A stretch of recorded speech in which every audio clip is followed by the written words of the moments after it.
Trump's own former defense secretary just went on CNN and said the U.S. should walk away from the Iran deal.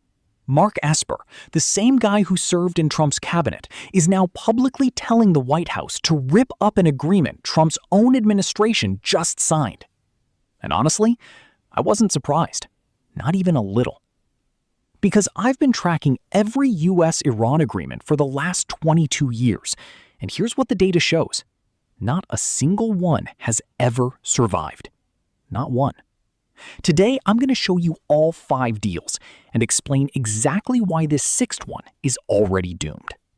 2003, the secret letter. Right after the U.S. invaded Iraq, Iran panicked. So they did something surprising.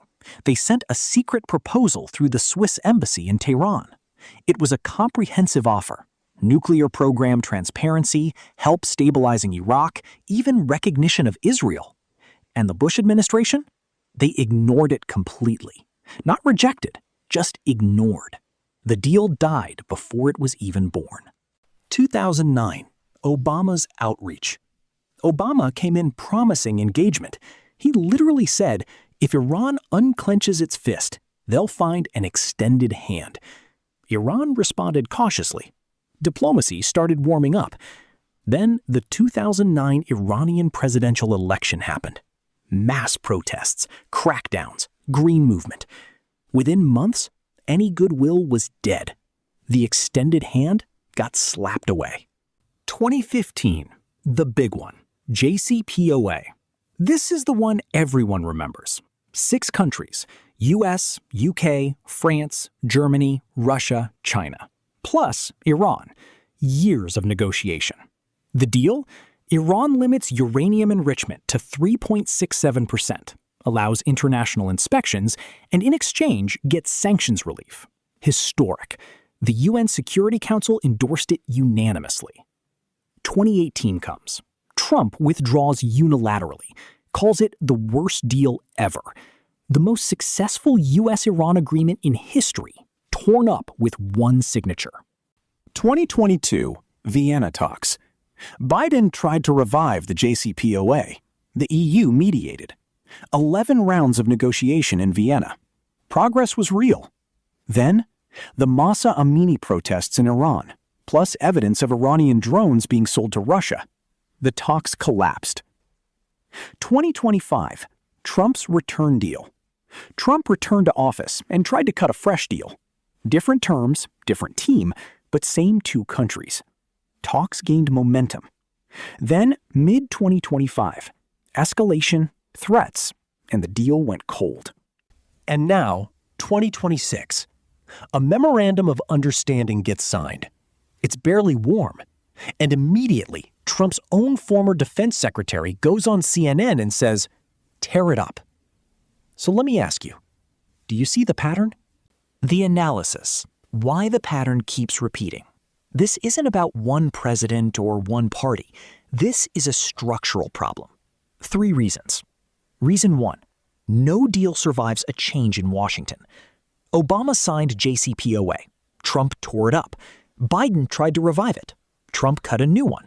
Now Trump's own people want to walk away from it. Can you imagine being an Iranian negotiator? Why would you ever trust that the next American president won't undo everything? Iran isn't paranoid. They're paying attention. Reason 2. Congress never ratifies anything. The JCPOA was an executive agreement, not a treaty. That meant Trump could kill it with a pen stroke. No congressional vote needed. As long as U.S.-Iran deals remain executive agreements, they're just parking tickets. The next president can rip them up and throw them away. Reason 3. Both countries have domestic politics that reward failure. In Iran, hardliners used Trump's JCPOA withdrawal as proof. We told you, America cannot be trusted. Now, any Iranian leader who signs a new deal faces the same accusation. And in Washington, being tough on Iran is easy political points. Nobody loses an election for killing an Iran deal. The real question. So the question isn't, will this deal fail? The question is, can any U.S.-Iran deal ever survive? And my answer is no. Not unless two things change. 1. Congress must ratify it as a treaty, not an executive agreement, not a memorandum. A treaty that binds the United States, not just one administration. 2. The regional players need to be at the table.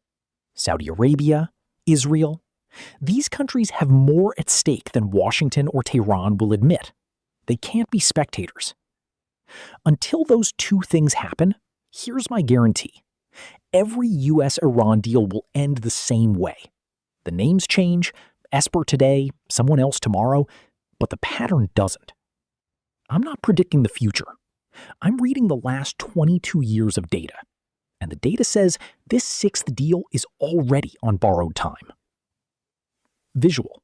Split screen. Left side shows Esper CNN clip frame, right side shows bold text. The pattern doesn't change.